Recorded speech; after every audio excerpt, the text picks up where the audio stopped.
Hi, Chris Brett Tollman, CEO of the Travel Corporation. Good afternoon. Thank you for talking to us. We're here at the World Travel and Tourism Conference 2012, Tokyo. Last night, a spectacular gala dinner as part of the Tourism for Tomorrow Awards. You were on stage presenting one of the awards, I believe. How was that for you?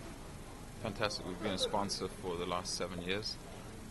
Very passionately involved and supportive of sustainable travel and tourism.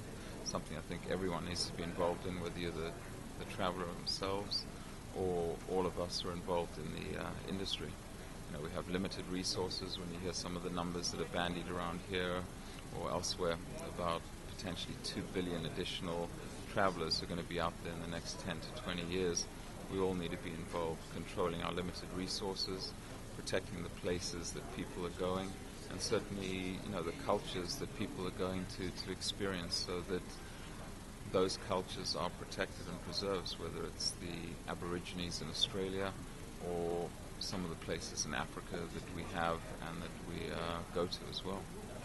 We were just in the conference on the conference floor a few moments ago talking about the aviation industry. Their main way of protecting the environment, sustainability, is perhaps through more efficient fuel for their planes. In the accommodation sector, would you be able to talk us through a few of the concrete steps you're taking there to reduce your footprint? Very commendable what the airlines industry is doing, and again, we all need to be doing something. So from the accommodation side, the recent hotel we built in South Africa on the ocean in Durban, we use a lot of grey water on recycling from our air conditioning. We use a lot of recycled materials, and everything is the lowest wattage lighting. And then we recycle everything in terms of post-waste and customers' laundry. We collect all the plastic, we recycle the metal hangers, so those go back to the laundry company so they can be reused. We have the different recycling bins within the rooms.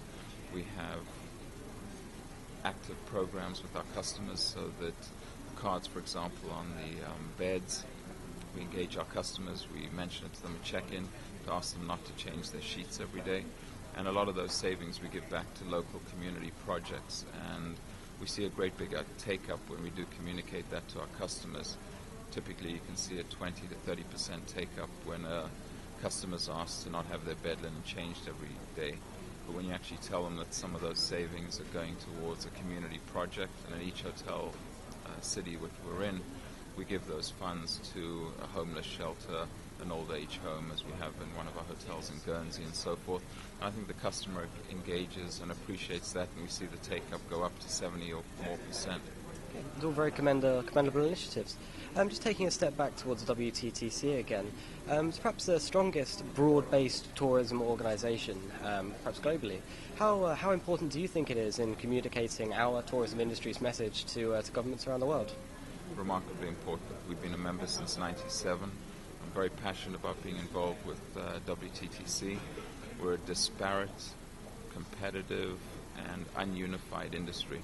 And when you see some of the numbers, which is one of the priorities of WTTC, to be able to educate governments, people, industries within and outside of our sector about the 9% of GDP, the 260 million jobs that are involved with travel and tourism, it highlights the importance of it.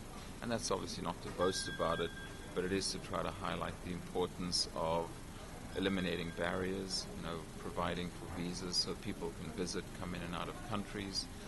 And I think, the G20, the T20, if we can have governments better understand that, protect infrastructure, protect the places they're going to, I think it's vitally important. And the conversation going on right now is about the industry speaking with one voice, with Talib Rafai, head of UNWTO, on stage with David Scousel, head of WTTC. So, we have no active lobbying effort as banking and finance or the automobile industry have. And so this is one of our ways of trying to bring the industry together and speak with a voice to governments, and hopefully they will do more listening than they've done in the past. Okay, just to close, Japan has been kind enough to invite WTTC here, which I believe was agreed in 2010. Obviously that was 12, 13 months ago now. What are your impressions on the ground of Japan? Do you think it's recovering following that disaster? It's quite amazing.